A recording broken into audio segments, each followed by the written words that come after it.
Hello दोस्तों, आपका हमारे इस वृंदा कुंज चैनल में स्वागत है। पुरुषोत्तम मास महात्म्य कथा अध्याय 5। नारद जी बोले, हे महाभाग, हे तपोनिधे। इस प्रकार अधिमास के वचनों को सुनकर हरि ने चरणों के आगे पड़े हुए अधिमास से क्या कहा। श्री नारायण बोले, हे पाप रहित, हे नारद, जो हरि ने मलमास के प्रति कहा वह हम कहते हैं, सुनो। हे मुनिश्रेष्ठ, आप जो सत्कथा हमसे पूछते हैं, आप धन्य हैं। श्री कृष्ण बोले, हे अर्जुन, बैकुंठ का वृत्तांत हम तुम्हारे सम्मुख कहते हैं, सुनो।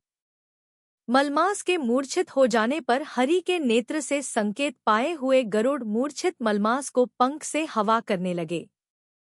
हवा लगने पर अधिमास उठकर फिर बोला, हे विभो, यह मुझको नहीं रुचता है। अधिमास बोला, हे जगत को उत्पन्न करने वाले, हे विष्णु, हे जगतपते, मेरी रक्षा करो, रक्षा करो।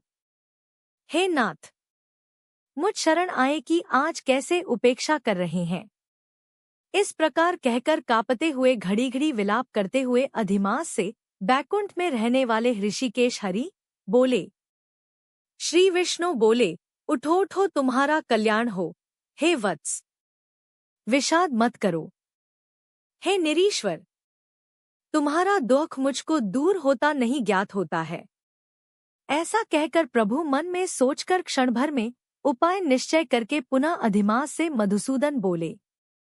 श्री विष्णु बोले, हे वत्स, योगियों को भी जो दुर्लभ गोलोक है वहां मेरे साथ चलो, जहां भगवान श्री कृष्ण पुरुषोत्तम ईश्वर रहते हैं। गोपियों के समुदाय के मध्य में स्थित दो भुजा वाले, मुरली को धारण किए हुए, नवीन मेघ के समान श्याम लाल कमल के सदृश नेत्र वाले, शरद पूर्णिमा के चंद्रमा के समान अति सुंदर मुख वाले, करोड़ों कामदेव के लावण्य की मनोहर लीला के धाम, पीतांबर धारण किए हुए, माला पहिने, वनमाला से विभूषित, उत्तम रत्नाभरण धारण किए हुए, प्रेम के भूषण, भक्तों के ऊपर दया करने वाले, चंदन चर्चित सर्वांग, कस्तूरी और केशर से युक्त, वक्षस्थल में श्रीवत्स चिन्ह से शोभित, कौस्तुक मणि से विराजित, श्रेष्ठ से श्रेष्ठ रत्नों के सार से रचित किरीट वाले, कुंडलों से प्रकाशमान, रत्नौल के सिंहासन पर बैठे हुए, पार्षदों से घिरे हुए जो हैं, वही पुराण पुरुषोत्तम परब्रह्म हैं।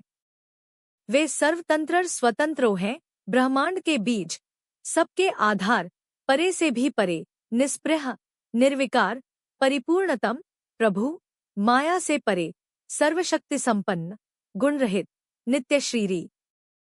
ऐसे प्रभु जिस गोलोक में रहते हैं वहां हम दोनों चलते हैं, वहां श्री कृष्णचंद्र तुम्हारा दुख दूर करेंगे।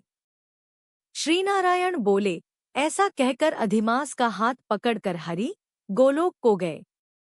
हे मुने, जहां पहले के प्रलय के समय में वे अज्ञानरूप महाअंधकार को दूर करने वाले, ज्ञानरूप मार्ग को दिखाने वाले केवल ज्योतिः स्वरूप थे, जो ज्योति करोड़ों सूर्यों के समान प्रभा वाली, नित्य, असंख्य और विश्वप की कारण थी तथा उन स्वेच्छामय विभु की ही वह अतिरेक की चरम सीमा को प्राप्त थी, जिस ज्योति के अंदर ही मनोहर तीन लोक विराजित है।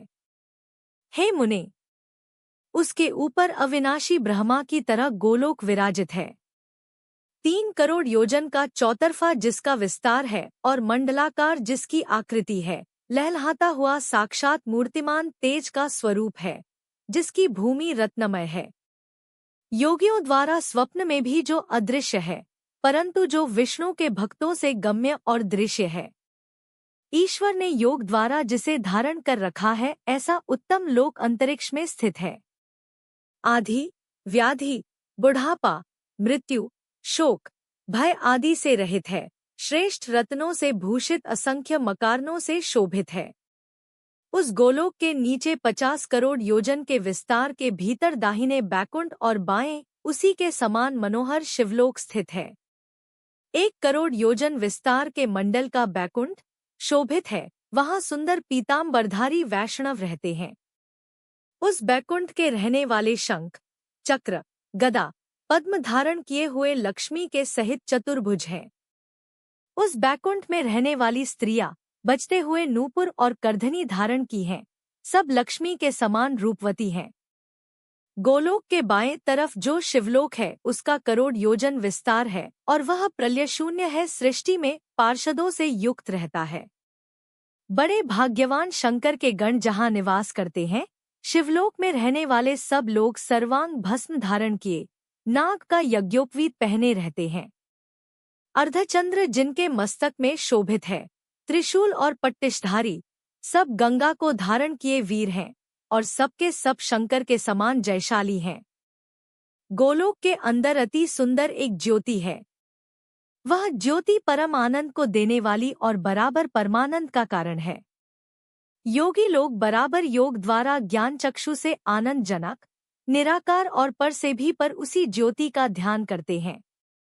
उस ज्योति के अंदर अत्यंत सुंदर एक रूप है जो कि नीलकमल के पत्तों के समान श्याम, लाल कमल के समान नेत्र वाले, करोड़ों शरद पूर्णिमा के चंद्र के समान शोभायमान मुख वाले, करोड़ों कामदेव के समान सौंदर्य की लीला का सुंदर धाम, दो भुजा वाले, मुरली हाथ में लिए, मंदहास्य युक्त, पीतांबर धारण किए, श्रीवत्स चिन्ह से शोभित वक्षस्थल वाले, कौस्तुभमणि से सुशोभित, करोड़ों उत्तम रत्नों से जटित चमचमाते किरीट और कुंडलों को धारण किए, रत्नों के सिंहासन पर विराजमान, वनमाला से सुशोभित, वही श्री कृष्ण नाम वाले पूर्ण परब्रह्म हैं।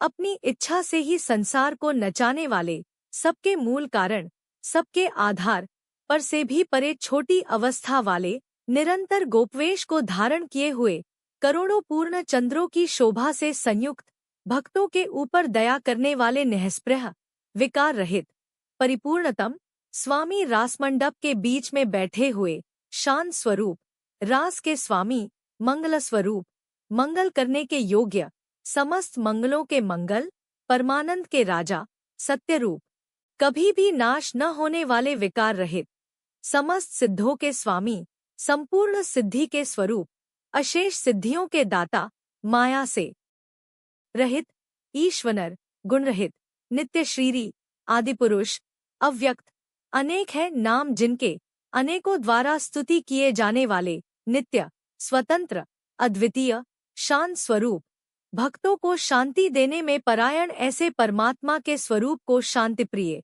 शांत और शांति परायण जो विष्णु भक्त हैं वे ध्यान करते हैं। इस प्रकार के स्वरूप वाले भगवान कहे जाने वाले वही एक आनंदकंद श्री कृष्णचंद्र हैं। श्रीनारायण बोले, ऐसा कहकर भगवान सत्व स्वरूप विष्णु अधिमास को साथ लेकर शीघ्र ही परब्रह्मयुक्त गोलोक में पहुंचे। सूत जी बोले, ऐसा कहकर सत्क्रिया को ग्रहण किए हुए नारायण मुनि के चुप हो जाने पर आनंद सागर पुरुषोत्तम से विविध प्रकार की नई कथाओं को सुनने की इच्छा रखने वाले नारद मुनि उत्कंठा पूर्वक बोले। इति श्री बृहन्नारदीय पुरुषोत्तमास महात्म्य पंचमोध्याय। जय जय श्री राधे। अगर आपको यह वीडियो पसंद आए हो तो लाइक, कमेंट और सब्सक्राइब करें। धन्यवाद।